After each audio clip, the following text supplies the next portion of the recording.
ഒരുപാട് സവിശേഷതകളുള്ള ഒരു world cup ഇന്ന് കൊടിയിറങ്ങുകയാണ്. അതായത് വേൾഡ് ഫിഫ റാങ്കിലുള്ള 1ഉം 2ഉം റാങ്കിലുള്ള 2 രാജ്യങ്ങൾ ഇതുവരെ വേൾഡ് കപ്പ് ഫൈനലിൽ ഏറ്റുമുട്ടിയിട്ടില്ല.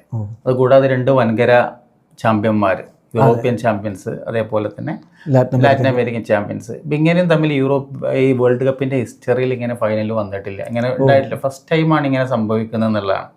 അതുകൂടാതെ തന്നെ നമ്മളിപ്പോൾ കണ്ടിട്ടുള്ളത് പ്ലെയേഴ്സിൻ്റെ, നമ്മളിപ്പോൾ വലിയ പ്ലെയേഴ്സിൻ്റെ, അതായത് മേജർ പ്ലെയേഴ്സിൻ്റെ ക്ലബ് തലങ്ങളിൽ വലിയ രീതിയിൽ പെർഫോം ചെയ്തുകൊണ്ടിരിക്കുന്ന രാജ്യങ്ങളുടെ വലിയ പ്ലെയേഴ്സ് എന്ന് പറയുന്നത് എക്സ്പെക്റ്റ് ചെയ്ത രീതിയിൽ നമ്മൾ പെർഫോം ചെയ്യുന്നത് കണ്ടു. സാധാരണഗതിയിൽ ഇപ്പോൾ വേൾഡ് കപ്പിലൊക്കെ നമ്മൾ കാണാറുള്ളത് വേൾഡ് കപ്പ് ക്ലബ് ഫുട്ബോളും 2 തലങ്ങളായിട്ട് നിൽക്കുന്നതാണ്.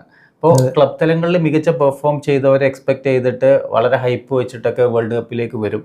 പക്ഷെ നല്ല രീതിയിലുള്ള പെർഫോമൻസ് അവരിൽ നിന്ന് കൂടുതലായിട്ട് ഉണ്ടാവാറില്ല. പക്ഷെ നമ്മളിപ്പോൾ വേൾഡ് കപ്പിൽ കണ്ടു, നമ്മളിപ്പോൾ മെസ്സി എന്ന് പറയുന്ന അവിടെ നിൽക്കട്ടെ, മെസ്സി അതല്ലെങ്കിൽ എംബാപ്പെ, അതേപോലെ തന്നെ ഹാളണ്ട്, ഹാരി കെയ്ൻ, ബെല്ലിംഗ്ഹാം, ഇനി പെട്ടെന്ന് പുറത്തായതാണെങ്കിലും ബ്രസീലിൻ്റെ വിനീഷ്യസ് പോലുള്ള ഇങ്ങനെയുള്ള സൂപ്പർ താരങ്ങളൊക്കെ നല്ല രീതിയിൽ വന്നു, നല്ല ഗോളുകൾ വരെയൊക്കെ ചെയ്തു, ഒരുപാട് നല്ല മികച്ച. അതിനൊക്കെ പുറമെ നമ്മൾ ഈ പറയുന്ന എന്താ പറയുക, ഇപ്പോൾ എംബാപ്പയുടെ 10 ഗോളുകളാണ് ഇപ്പോൾ 1970 ശേഷം ആദ്യമായിട്ടാണ് എന്ത് ചെയ്യുന്നത്, ഒരു പ്ലെയർ ഇത് 10 അല്ലെങ്കിൽ അതിലധികം ഗോളുകളിലേക്ക് വരുന്നത് എന്നുള്ള ഒറ്റ വേൾഡ് കപ്പിൽ നേടുന്നത്. അത് മാത്രമല്ല, മെസ്സിയും എംബാപ്പയും 2 പേരും ഇവിടെ മിറാസ്ലോവിന്റെ 16 ഗോൾ എന്ന് പറയുന്നത് ഇവിടെ ഈ വേൾഡ് കപ്പിൽ നമ്മൾ തകർക്കുന്നത് കണ്ടു. 2 പരസ്പരം അങ്ങനെ ഒരു മത്സരം കൂടി നടക്കുന്നുണ്ട് എന്നുള്ളതാണ്.